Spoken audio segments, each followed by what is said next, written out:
네, 말씀 봅니다. 마태복음 26장 26절에서 30절입니다. 마태복음 26장 26절에서 30절까지 되겠습니다. 제가 읽겠습니다. 예수를 파는 유다가 대답하여 이르되 랍비여 나는 아니죠. 26절에 그들이 먹을 때 예수께서 떡을 가지사 축복하시고 떼어 제자들에게 주시며 이르시되 받아서 먹으라 이것은 내 몸이니라 하시고 또 잔을 가지사 감사기도 하시고 그들에게 주시며 이르시되 너희가 다 이것을 마시라 이것은 죄 사함을 얻게 하려고 많은 사람을 위하여 흘리는 바 나의 피 곧 언약의 피니라. 그러나 너희에게 노니 내가 포도나무에서 난 것을 이제부터 내 아버지의 날에서 새 것으로 너희와 함께 마시는 날까지 마시지 아니하리라 하시니라. 이에 그들이 참여하고 감난산으로 나아가니라. 아멘. 예수님께서는 제자들과 같이 먹었던 이 유월절의 만찬을 최후의 만찬으로 이제 끝을 냅니다. 유월절 만찬이 끝났습니까? 안 났습니까? 끝났습니다. 유월절 만찬이 예수님께서 최후의 만찬을 제자들하고 하심으로 말하면 끝났고 동시에 주의 만찬으로 출발하게 만들었죠. 그 일곱 알에서 있었던 유월절 만찬은 끝이 나고 이제 뭡니까? 바로 주의 만찬으로 출발하게 되었습니다. 오늘 본문의 이 유월절 만찬은 본래 가족보다도 하루 앞당겨서 이렇게 됐는데 왜냐하면 유월절에 예수님이 십자가 죽으시기 때문에 유월절에 십자가에서 죽으시기 때문에 이 유월절 만찬을 최고의 만찬으로 하루 앞당겨서 함으로 말미암아 이제 끝을 내고 그래서 예수 그리스도께서 십자가에서 죽으심으로 말미암아 이제 유월절을 지키는 것이 끝났습니다. 지금 유월절 지킵니까? 안 지킵니까? 안 지키잖아요. 지금도 유월절 지키는 데가 어디 있습니까? 왜? 유월절은 끝났습니다. 아멘. 유월절은 끝났습니다. 오순절도 끝났습니다. 뭐가 남아있습니까? 장막절만 남아있습니다. 예. 유월절도 끝났고 오순절도 끝났고 이제 장막절 곧 천왕국만 남아있다는 겁니다. 그래서 이제 유월절을 지킨다 뭐 오순절을 지킨다 의미는 없고 단 오순절 절기구나 유월절 절기구나 이건 이제 아시면 되겠습니다. 그런데 이렇게 곧 유월절 절기를 지키는 것은 유월절에 어린 양으로 죽으심으로 말미암아 바로 마귀가 지배하는 이 세상을 구원해야 되기 때문에 그 예수님께서는 유월절 만찬도 해야 된다 안 해야 된다? 해야 된다. 왜? 성경에 메시아가 오면은 이렇게 어린 양으로서 유월절을 이루는 사건을 해야 된다고 기록했기 때문에 예수님께서 유월절 만찬을 이렇게 지키게 됐습니다. 그런데 유월절 만찬에는 어린 양을 잡습니까? 안 잡습니까? 어린 양을 잡은데 오늘 본문에 예수님이 제자들하고 하는 이 유월절 만찬에는 어린 양 고기가 있습니까? 없습니까? 없습니다. 왜요? 예수님이 어린 양이시기 때문에 예수님이 어린 양이시기 때문에 이 유월절 만찬을 지키면서 양을 잡는 일은 하지 않는다는 겁니다. 왜냐하면 예수님이 어린 양이기 때문에 그래서 이제 떡과 포도주만 있은 것은 바로 예수님께서 어린 양으로 죽으시는 것을 본인이 나타내시기 때문에 그렇습니다. 자 오늘 보는 26절을 보니까 그들이 먹을 때 예수께서 떡을 가지사라고 했는데 이 가졌다라는 말은 자 우리가 보면은 내가 손에 가진 것을 가졌다는데 이 가졌다라는 이 뜻이 뭐냐면은 들었다라는 의미입니다. 이 들었다는 의미로 율법대로 거제를 행했다는 겁니다. 자 지금 제자들하고 지금 앉아 있어요. 자 보세요 저를 지금 예수님이 제자들하고 앉아가지고 떡을 떼어서 어떻게 했다고요? 들어 올렸다는 거예요. 가졌다는 것은 그냥 손 들고 있는 건데 여기서 가졌다는 말은 번역이 좀 잘못됐어요. 들어 올렸다라고 번역을 해야 되는데 이 예수님께서 이 떡을 들어 올려서라는 말은 이 거제 자 구약 성경에는 거제라는 게 있습니다. 거제라는 게 뭐냐면은 들어 올려서 하나님 앞에 제사 드린 것이 거제입니다. 거제 저 거제리 말고 거제 들어 올린다 이 말이고 그 다음에 또 요제가 있습니다. 요제는 흔들어서 드린다가 의미입니다. 그러니까 결국 뭐냐면은 이 떡을 가지고 들어서 쳐들어가지고 흔들어서 이렇게 하나님 앞에 올렸다는 겁니다. 결국 뭡니까? 이 들어 올렸다는 거제라는 말은 부활했다는 말이고 흔들었다 요자라는 말은 성천했다는 것을 의미하는 겁니다. 결국 예수님께서 이제 유월절에 만찬에 떡을 떼가지고 제자들에게 줄 때 덜어서 덜음으로 말미암아 예수님이 죽고 부활할 것을 의미하고 있다는 사실입니다.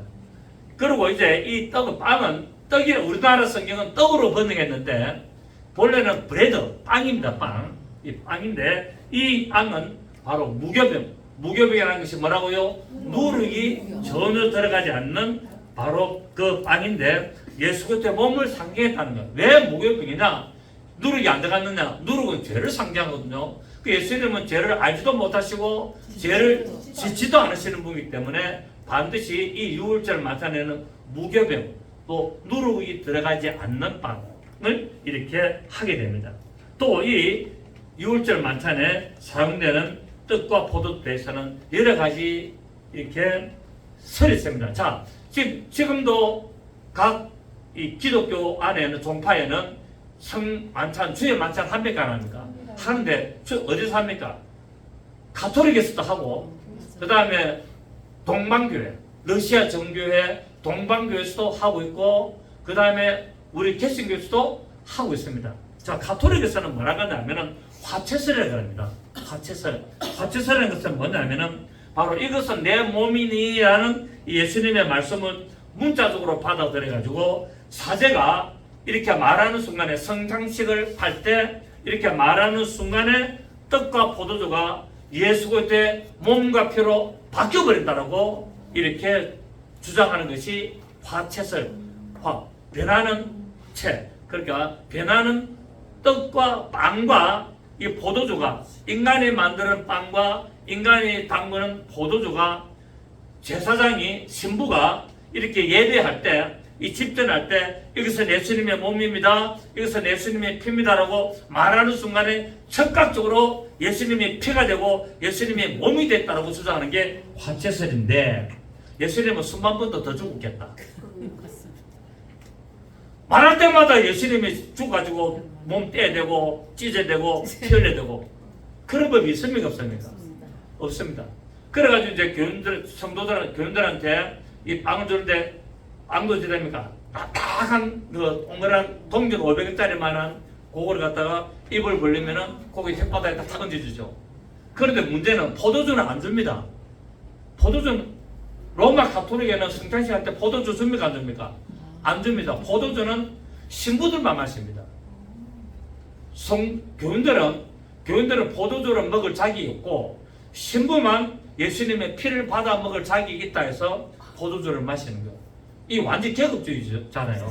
그래서 이제 포도주가 남으면은 이거는 또 예수님의 피기 때문에 이걸 갖다가 버리면 안 된다 해가지고 전부 다 안 마십니다. 그래서 채가지고 헬렐레 해가지고 엉뚱소리하고 이래 하죠. 신부들이.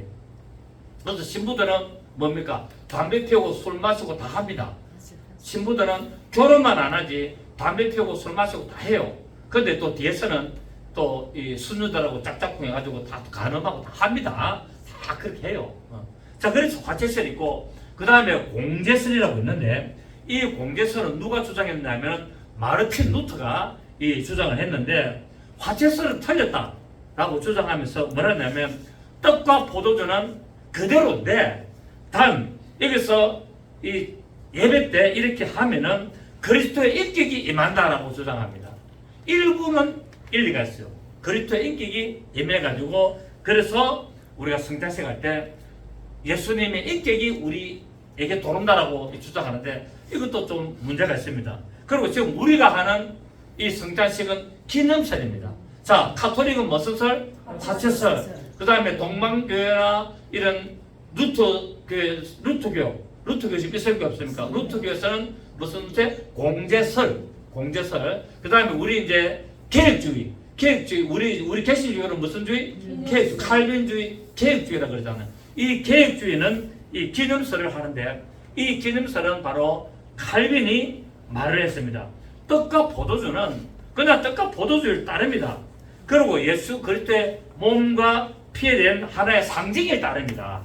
상징을 따르는 것이 예수님의 인격이 임하는 것도 아니고 예수님의 몸이 바로 변하려고 피가 변해되는 것이 아니라 여기서 성경의 예수님께서 나를 기념하라 하신 그 말씀대로 하나의 상징이고, 예수님이 십자가에서 죽으실 때 창에 찔리고 피를 흘린 것을 바로 상징하는 기념이다라고 말하고 있습니다.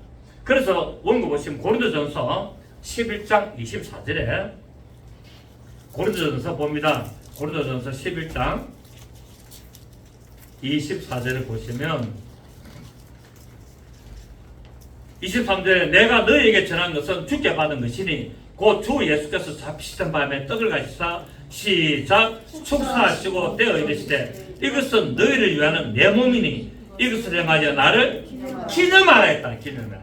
이것이 내 몸이다가 아니라 내 몸이니 기념하라 라고 말했고, 또 이제 누가복음 22장 19절에 보면은 또 너희가 이를 행하여 나를 기념하라 라고 이렇게 말씀을 했습니다.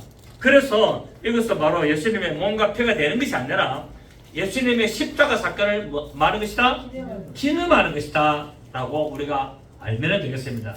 자, 그래서 예수님이 떡을 떼줬습니다. 빵을 떼줬습니다. 이 예수 그리스도는 왜냐하면 바로 생명의 빵이기 때문에, 생명의 떡이기 때문에 이것을 유월절 만찬에 이 빵을 갖다가, 지금 우리는 어떻게 합니까? 카스테라를 사가지고 아주 잔잔하게 요만해가지고 감질나게 탁 줍니다. 근데 이때는 유월절 만찬 어땠을까요? 빵을 가득 한 소쿠를 구워가지고 툭 뿌지를 줍니다. 파리바게뜨 아시죠? 파리바게뜨 그 바게뜨 겉바 속촉, 겉은 바삭하고 속은 촉촉한 겉바 속촉 툭 뿌려가지고 이렇게 이제 준 거예요. 그러니까 그걸 확 깨물고 이렇게 한참 먹을 게 있을까요? 없을까요? 한참 먹을 게 있어요. 우리 지금 감질나게 주는 게 아니고 한참 먹을 게 있습니다. 그래서 예수님은 왜냐하면 우리의 먹이 때문에 생명의 빵이단 말이에요. 생명의 빵이기 때문에 우리에게 먹을 양식으로 오셨다는 것을 상징하고 있습니다. 그래서 유월절 만찬, 곧 이제 최고의 만찬, 그러면서 주의 만찬이 된 때, 이때 빵을 떼어주는 것은 무엇을 상징한다? 예수님의 몸을 상징하고, 결국에서 뭡니까? 하나님의 말씀을 상징하는 것이다. 자, 예수 그리스도께서는 광야에 있는 이스라엘 백성들에게 하늘에 속한 생명의 도로 오셨다라고 말씀을 하고 있습니다. 자, 요한복음 6장을 봅니다. 요한복음 6장 47절을 보시겠습니다. 요한복음 6장 47절을 보시면 진실로 내게 이르노니 믿는 자는 무엇을 가졌다? 영생을 가졌노니. 그래, 예수를 믿으면은 무엇을 갖는다? 영생을 갖는다. 가졌노니 내가 곧 생명의 떡이니라. 너희 조상들은 광야에서 만나를 먹었어도 죽었거니와 이는 하늘에서 내려오는 떡이니 사람으로 하여금 먹고 죽지 아니하게 하는 것이니라. 시작. 나는 하늘에서 내려온 살아있는 떡이니 사람이 이 떡을 먹으면 영생하리라. 내가 줄 떡은 그 세상의 생명을 위한 내 살이다 라고 말합니다. 내가 지금 떼어주는 이 빵은 내 살이라는 거예요. 내 몸이라는 것을 말하는데, 이것은 뭡니까? 영생을 주는 빵이고 떡이다라고 말하고 있고, 53절을 보십시오. 53절에 보면은 뭐라고 했습니까? 예수께서 이럴 때 내가 진실로 너에게 이르노니 인자의 살을 먹지 아니하고 인자의 피를 마시지 아니하면은 너희 속에 생명이 없느니라. 내 살을 먹고 내 피를 마시는 자는 영생을 가졌고 마지막 날에 내가 그를 다시 살리자. 하나님의 말씀과 예수님의 제3을 나타내는 예수 그리스도의 피를 마신 자는 마지막에 하나님이 그를 살린다고 말하고 있습니다. 그럼 우리는 무엇을 해야 될까요? 하나님의 말씀을 지속적으로 먹어야 된다는 거예요. 하나님의 말씀이 우리 영의 양식으로 오시기 때문에. 그래서 내 영혼의 양식으로 하나님의 말씀 꾸준하게 읽어야 되는 거예요. 그리고 뭡니까? 죄 사함을 얻게 하는 예수 그리스도의 피로 말미암아 내가 꾸준하게 기도해야 되는 거예요. 왜? 회개는 뭐 해야 되기 때문에? 기도해야 되기 때문에. 기도를 통해서 해결하기 때문에. 그래서 말씀과 기도 외에는 다른 이유가 나가지 않는다라고 말하는 이유가 거기에 있다는 겁니다. 말씀과 기도 외에는 이런 이유가 나가지 않는다. 왜? 말씀은 하나님의 생명의 양식으로 내 영혼의 양식이고, 그분의 또 피는 뭡니까? 바로 내가 죄를 구하고 회개하는 구속의 피기 때문에 내가 말씀과 지도로 하나님 앞에 나갈 때 악한 귀신들이 나가게 됐다고 성경은 말씀을 하고 있다는 사실입니다. 자, 그래서 55절에 보면은 내 살은 참된 양식이요 내 피는 참된 음료로다. 내 살을 먹고 내 피를 마신 자는 내 안에 가고 나도 그 안에 가나니 살아계신 아버지께서 나를 보내심에 내가 아버지로 말미암아 사는 것 같이 나를 먹는 그 사람도 나로 말미암아 살리라. 이것은 하늘에서 내려온 떡이니 조상들이 먹고도 죽은 것과 같이 아니하여 이 떡을 먹는 자는 영원히 살리라. 아멘. 그래 하나님의 말씀을 계속 내 영혼에 먹으면 어찌 된다고요? 영원히 산다는 것을 말씀을 하고 있습니다. 그렇습니다. 영의 양식인 바로 예수 그리스도께서 하늘에서 내려오며 그 영의 말씀, 양식은 바로 하나님의 말씀이라고 말씀을 하고 있습니다. 반면에 육의 양식은 어디서 납니까? 땅에서 난다.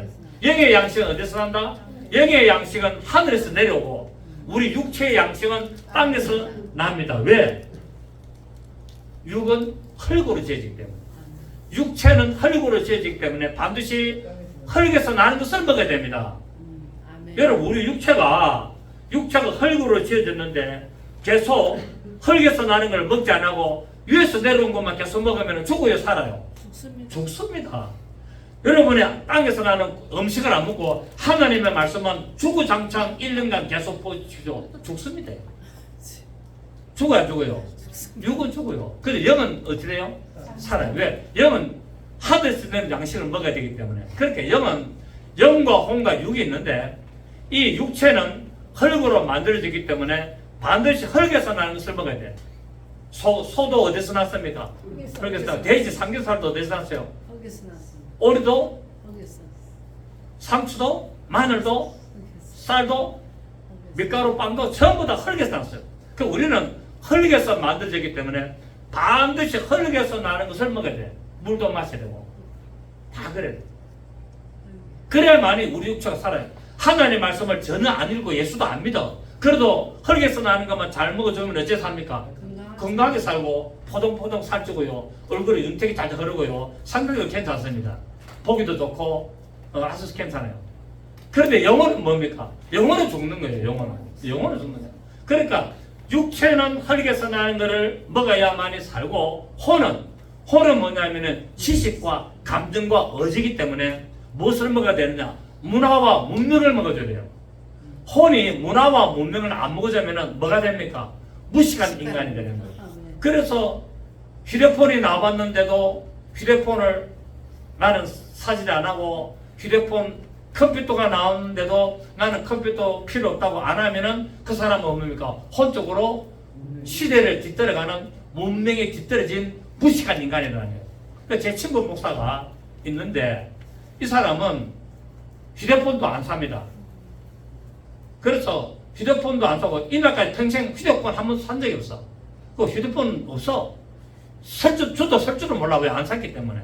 그리고 컴퓨터도 안 샀어. 이날까지 고등학교 졸업해가지고 신학교 가는 그때부터 이날까지 지금 나이가 70 다 됐는데 아직 휴대폰 한 번도 산 적도 없고 컴퓨터 한 번도 산 적이 없어. 내가 볼 때는 아마 그때 컴퓨터가 666에 그랬거든. 아마 그래서 그런 것 같고 자기는 오직 이렇게 적어가지고 설교한다 해가지고 지금도 적어가지고 설교합니다. 내가 볼 때는 어찌 될까요? 완전히 구석기 시대 인간입니다. 구석기 시대 인간. 그러니까 한번 만나려면 힘들어. 왜? 자기 마누라한테 전화해가지고 자기 마누라가 또 교회 전화해가지고 그래가지고 또 내한테 전화하고 이 거쳐서 하려니까 힘들어요. 안 해요.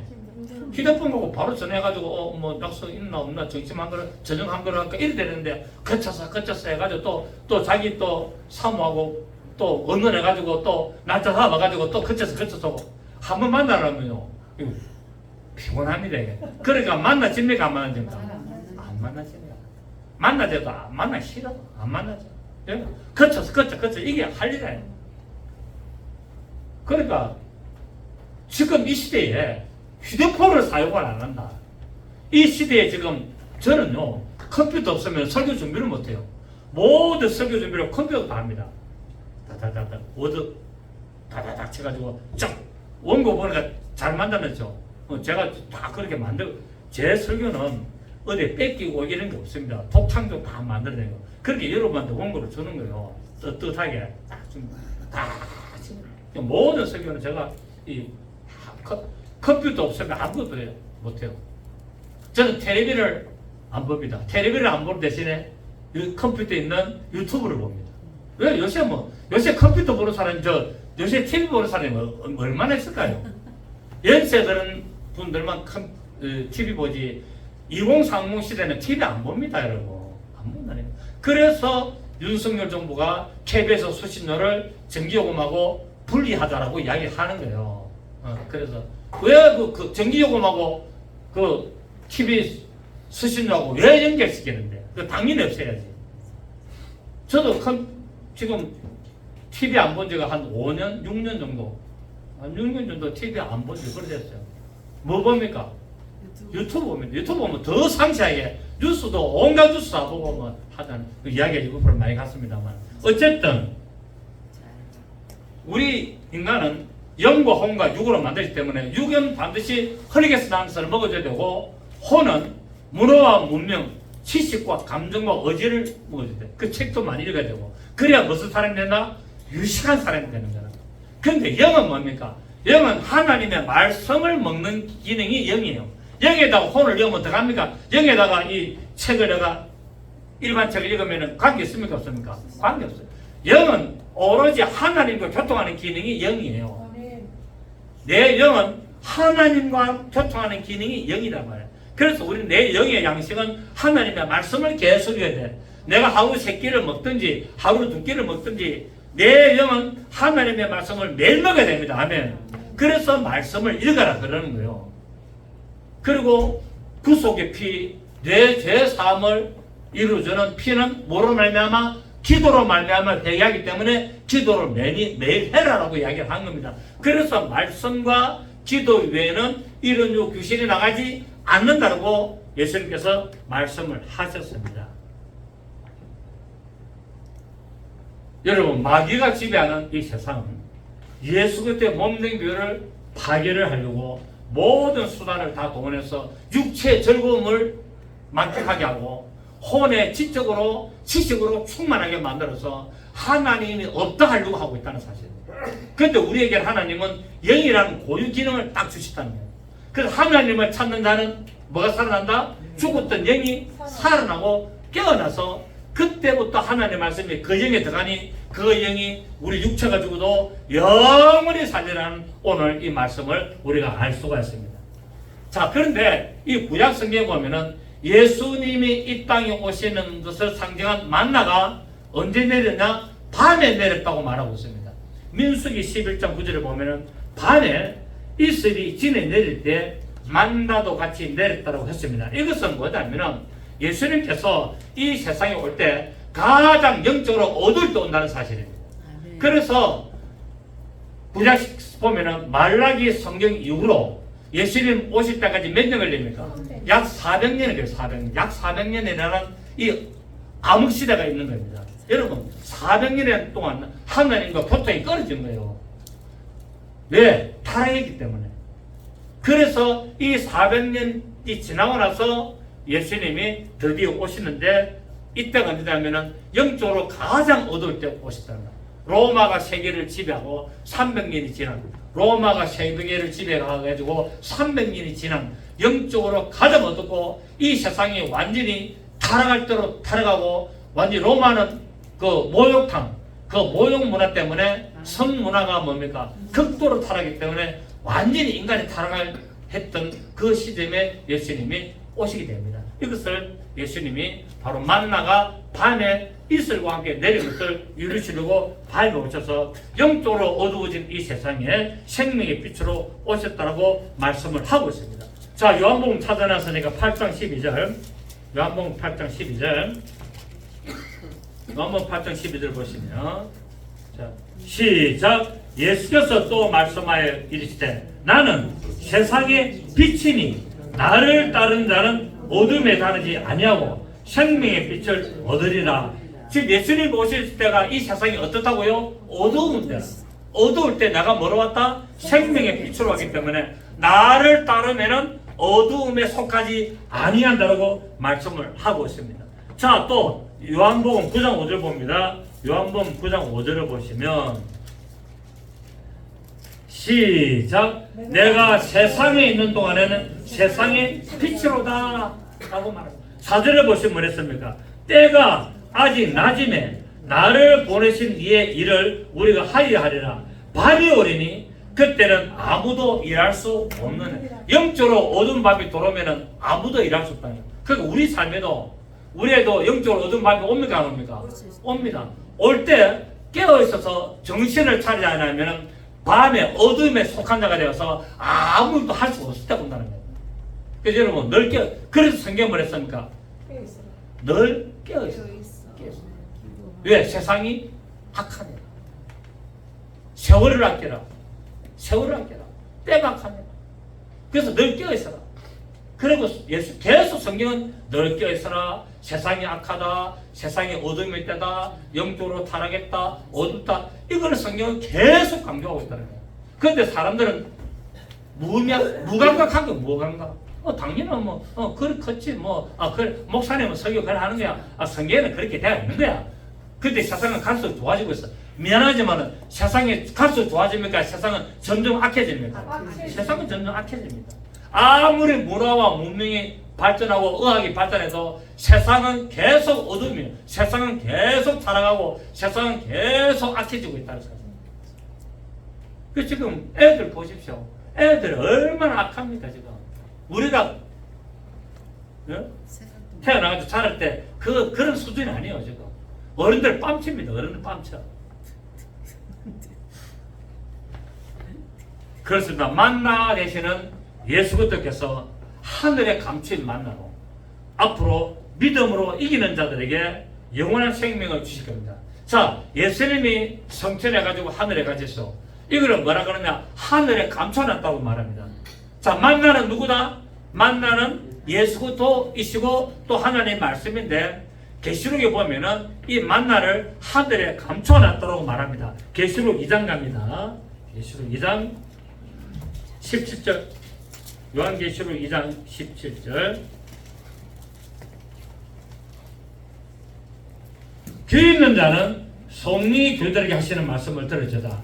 이기는 그에게는 시작. 내가 감췄던 만나를 주고 또 흰돌을 줄 터인데 그 돌 위에 새 이름을 기록한 것이 있다니 받는 자밖에는 그 이름을 알 사람이 없느니라. 자, 새 예루살렘 성에 가면 뭐 한다고요?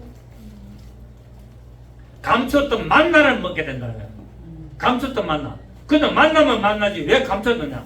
자, 하나님이 이스라엘 백성들에게 법궤를 만들라 그러잖아요. 법궤를 만들고 그 법궤 안에는 무엇을 했습니까?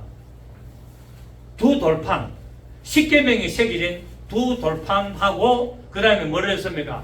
만나를 담은 금 항아리하고 그 다음에 아론의 상난 지팡이를 딱 였습니다.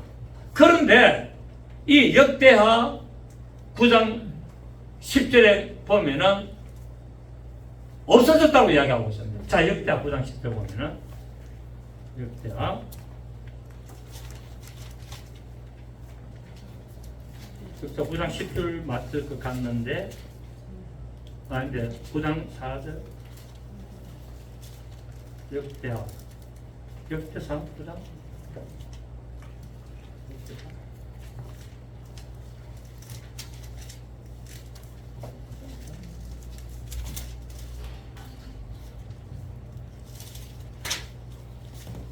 지금 제가 잠깐 모르겠는데 아론의 상난 지팡이하고 그거를 였다고 해놓은 데가 있는데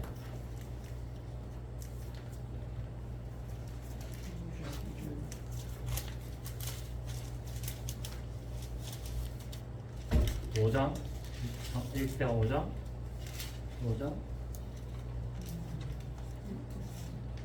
5장 10절.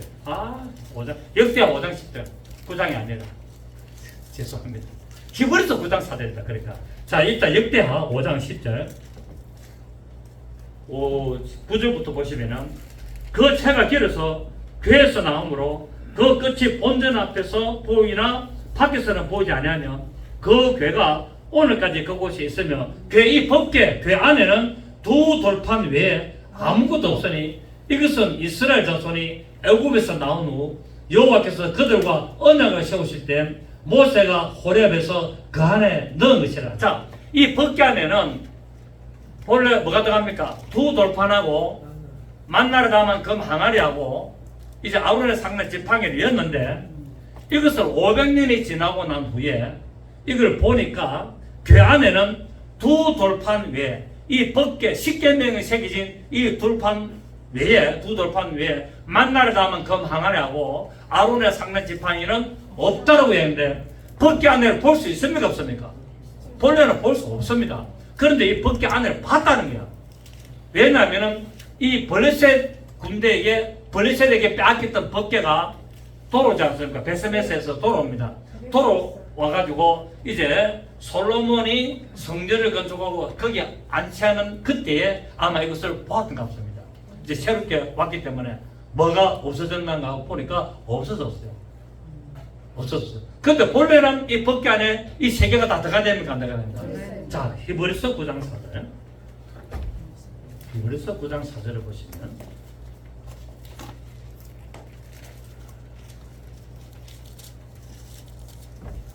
1절을 보면은 첫 언약에도 섬기는 예법과 세상에 속한 성소가 있더라.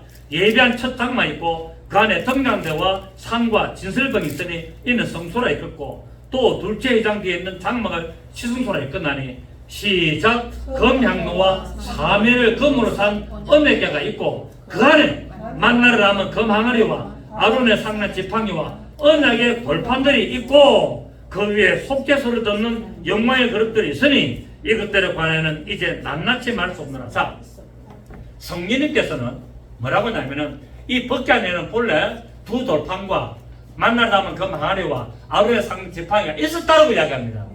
있었는데 이제 이때 넣고 나서 모세가 이 법궤 안에다가 이 세 개를 넣고 나서 500년이 지나는 기간에 솔로몬의 성전을 건축하고 이제 성전의 증소를 만들고 거기다가 법궤를 안치할 때 보니까 그 안에는 이 두 돌판 외에는 없었다라고 이야기하고 있습니다. 왜 없었을까요? 하나님이 거두어 가신 거예요. 왜? 하나님의 말씀은 두 돌판은 왜 계속 있느냐? 두 돌판은 하나님의 십계명의 말씀이기 때문에 이 말씀은 영원 세세 무궁토록 있어야 되기 때문에 바로 이 두 돌판은 하나님의 말씀으로 있는데 만나를 담은 금 항아리는 뭐냐면 만나는 예수 그리스도잖아요. 예수님이 항아리는 뭐냐면 육체를 말합니다.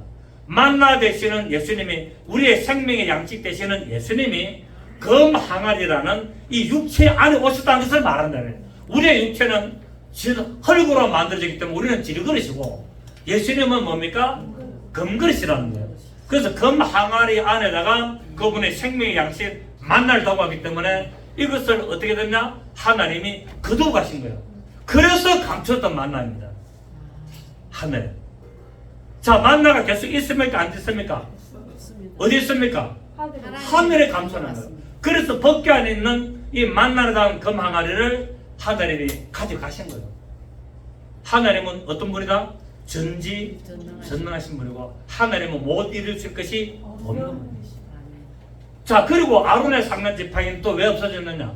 바로 감춘 만나로서 하늘에 감춰지면은 이제 뭡니까? 그분이 보혜사 성령님이 오셔서 이제 일을 해야 되기 때문에 아론의 상내 지팡이도 걷어간 거예요. 아론의 상내 지팡이는 무슨 상징입니까?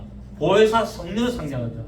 그래서 감췄던 만나, 이 금 항아리에 들었던 만나와 아론의 상내 지팡이를 하나님이 가지고 가셔가지고 이제 예수님께서 초림으로 오실 때 만나를 담은 금 항아리로 오시게 되고 이제 다시 가시고 나서 보혜사 성령님이 오시게 된 것을 말하고 있다는 사실이에요.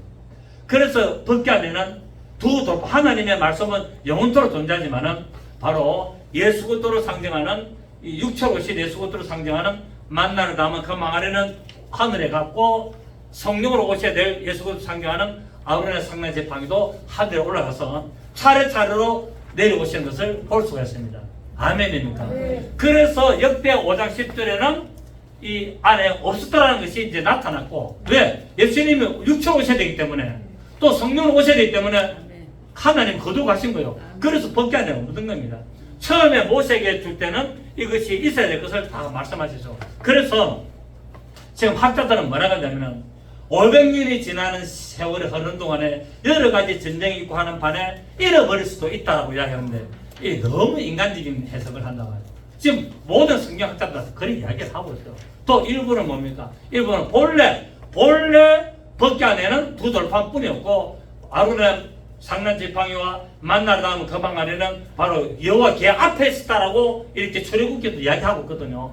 그래서 안에 안 들어갔고 앞에 있었다라고 이야기하는데, 성령님은 그 안에 있었다라고 히브리서 9장 4절에서 말씀을 하고 있습니다.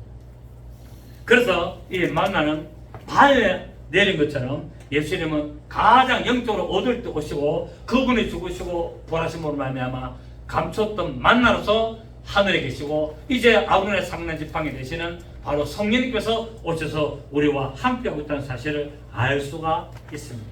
자, 그래서 오늘 예수님께서는 이제 떡을 떼어 주시고 빵을 떼어 주시고, 떡이라는 표현보다 빵이 좋습니다. 떼어 주시고 그 다음에 잔을 가지사 감사기도 하십니다. 자, 빵은 무엇을 말했다? 예수 그때 육체를 말하면서 하나님의 말씀을 상징하고 있고, 그 다음에 잔은 뭐냐면은 예수 그리스도께서 십자가에서 흘릴 피를 말하고 있다. 자, 이 피는 어떤 피입니까? 죄 사함을 얻게 하는 피입니다. 구약 제사에 구약에서 죄를 지으면 어떻게 합니까? 짐승을 잡아서 피를 흘림으로 말미암아 바로 내 죄를 용서받습니다. 그래서 히브리서 9장 22절에 자 봅니다. 히브리서 9장 22절을 보시면 원고 있으니까 보십시오. 히브리서 9장 22절에 율법을 따라 그의 모든 물건이 피로서 정결하게 되나니 시작 피 흘림이 없음즉 사함이 없느니라. 그러니까 모든 죄를 사하는 방법은 딱 한 가지, 피를 흘려야 돼요. 그래서 이 성물에 성전 안의 성물도 전부 다 피를 뿌리지 않습니까? 전부 다 피를 뿌립니다. 피를 다 뿌려요. 지금 여기도 뭡니까? 예수 그리스도의 피를 뿌리신 거예요. 교회 안에 뭡니까? 교회 이 예배당 안에 예수 그리스도의 피가 뿌려졌기 때문에 이것을 뭐라 한다? 교회라 그러는 겁니다. 이게 예배당 안에 예수 그리스도의 피 뿌림을 받은 자들이 모였기 때문에 교회가 되는 겁니다. 그래서 이 피는 바로 죄 사함을 얻게 하는 피인데, 율법 아래서는 피 흘림은 일시적이었다. 죄를 지을 때마다 피를 흘려야 되고 짐승을 잡아야 되는 바로 예수 그리스도의 모형이었고 영원한 구속이 없었어요. 그런데 예수님이 십자가에서 죽으심으로 말미암아 피를 단번에 흘리심으로 우리가 모든 죄를 단번에 용서하시고 영원한 구속력을 가진 것을 볼 수가 있습니다. 자, 요한일서 1장 7절 요한일서 1장 7절을 보시면 요한일서 1장 7절 시작 그가 빛 가운데 계신 것 같이 우리도 빛 가운데 행하면 우리가 서로 사귐이 있고 그 아들 예수의 피가 우리를 모든 죄에서 깨끗하게 하실 것이요 라고 했습니다. 예수 그리스도의 피가 우리의 죄 사함의 근본이 되는 것입니다. 여러분, 피 자체가 우리를 깨끗하게 해주는 게 아니에요. 뭡니까? 피를 흘릴 수 있다는 바로 그 말씀이 따라서 흘려지기 때문에 흘려지야만이 그 피가 우리를 구속하는 겁니다. 그래서 오늘 뭐랬습니까? 피고 나의 피고 언약의 피내란 말이에요. 무슨 피? 언약이 안 들어가면 피가 소용이 있다 없다? 없습니다. 자, 예수님이 막 기적을 나타내고 이럴 때 사람들이 낭떠러지에서 예수님을 밀을 죽이려 했습니까? 예수님이 낭떠러지를 밀어가지고 죽이려 했는데 그때 죽었으면 어떻게 됐을까요? 그 피는 우리하고 관계가 없습니다. 예수님이 예를 들어서 유대인들이 막 돌을 던져가지고 맞아가지고 죽었어. 내진탕 일으켜가지고. 그래 이거 피에 좀 흘렀어. 코피도 흘르고. 그 피가 흘렀다 해서 우리가 죄사함 받습니까? 안 받습니까? 전혀 관계없습니다. 개죽으면 개죽음. 예수님이 그래 죽어도 개죽음이라니까. 예수님은 어떻게 죽어야 된다? 반드시 십자가에서 죽으셔야만이 그게 언약의 피가 되는 겁니다. 아멘.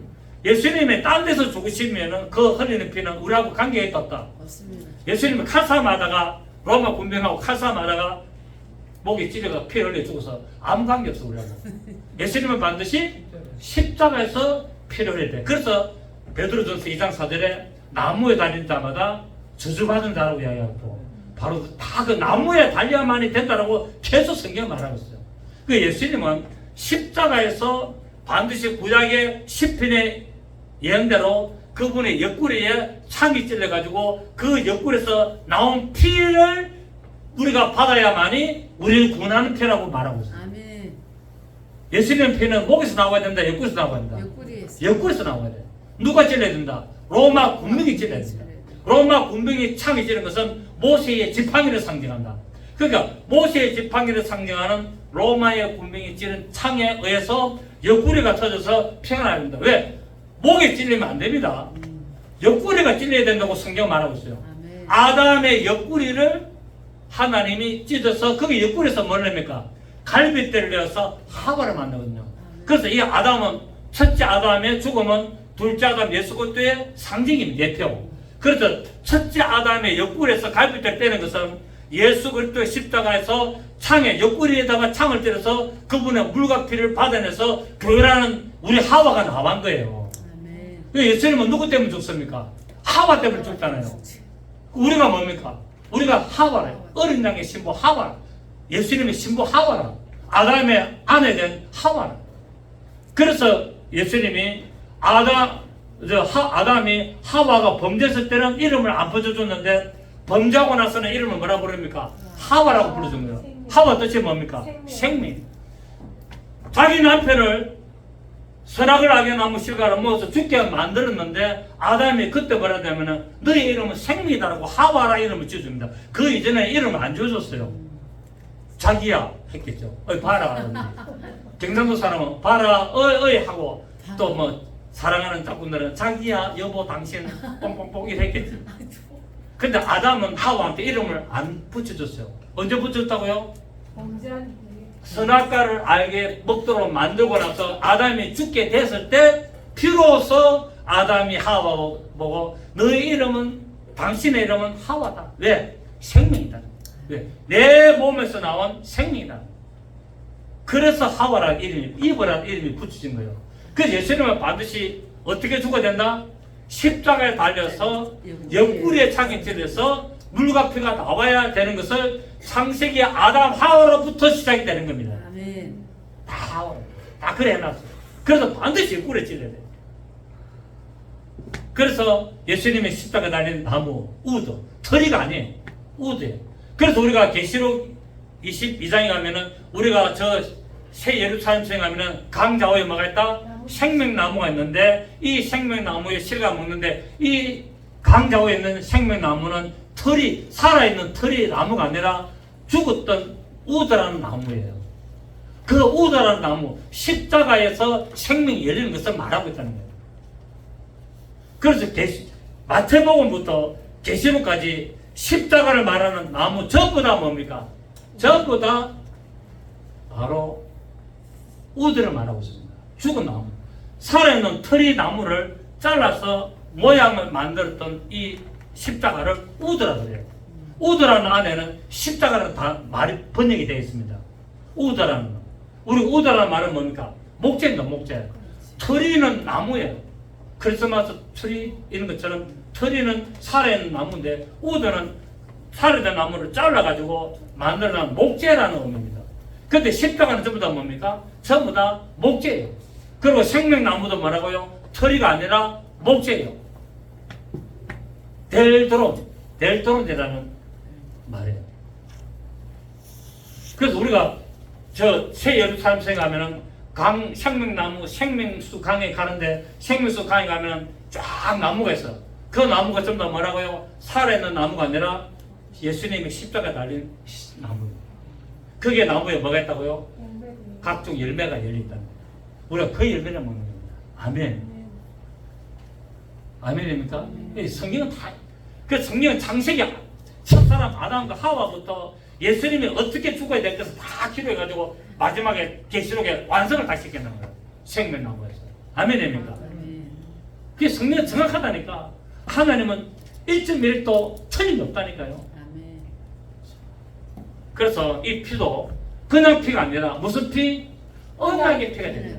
약속의 말씀이 들어가야만이 그것이 생명의 말씀이 되고 언약의 피가 되는 것을 말하기 때문입니다. 그렇게 언약의 말씀을 이룬 언약의 피이기 때문에 바로 그 피가 우리를 살리는 겁니다. 선악을 알게 한 나무 씨가를 먹지 말라 했습니다. 나무 자체가 나쁜 게 아니에요. 그 나무에 뭡니까? 하나님이 언약을 심었기 때문에 문제가 되는 겁니다. 아멘입니까? 선악을 알게 나무 씨가의 열매가 자체가 나쁜 게 아니에요. 그 나무 열매 먹었다고 죽었습니까? 안 죽었습니까? 안 죽었잖아요. 그렇잖아요. 육체가 안 죽었잖아요. 그 영이 죽었단 말이에요. 영혼이 딱 죽는단 말이에요. 영혼이 죽는다. 그러니까 그 나무의 열매 자체가 나쁜 것이 아니라 그것을 먹는 정령 죽으려는 언약이 심겨지기 때문에 문제가 생기는 겁니다. 아멘. 그 우리 이 말씀도 그냥 읽어보면 뭡니까? 글이에요. 근데 이게 뭡니까? 하나님의 언약의 피가 들어가기 때문에 생명의 말씀인 거라. 아멘. 그래서 하나님의 생명의 피가 들어간 이 언약의 피가 들어간 이 말씀을 읽어라. 이것이 우리의 영원한 생명이다라고 말씀을 하고 있습니다. 이러한 언약의 피를 먹는 방법은 예수 그리스도의 이름을 믿으며 회개하여 기도하고 말씀을 보는 겁니다. 그래서 제가 계속 강조한 대로 말씀과 기도 외에는 이런 누가 나가지 않는다는 사실을 알고, 여러분 주님의 고난의 십자가는 그냥 나가는 것이 아니라 이미 창세전에 영원전부터 하나님 그리스도 안에서 이렇게 이루어지도록 예정된 그 예정을 따라서 나타났다는 사실을 아시고, 오늘 예수님이 그 예정을 따라서 6월절의 만찬을, 소고의 만찬을 제자들하고 베푸면서 빵을 떼어주면서 이것은 내 몸이다, 포도주를 따라주면서 이것은 내 언약의 피라고 말씀했다는 사실을 깨달으시기를 부탁을 드리겠습니다. 살아계신 하나님 감사드립니다. 하나님의 말씀은 1.1핵도 틀림이 없고 정확함을 오늘 우리는 이 최고의 만찬, 6월절의 만찬, 또 이제 주의 만찬을 보면서 우리가 깨달았습니다.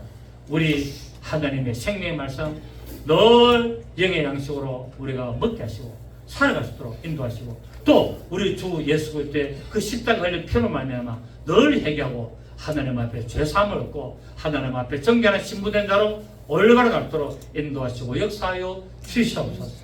예수님의 이름으로 기도드립니다. 아멘.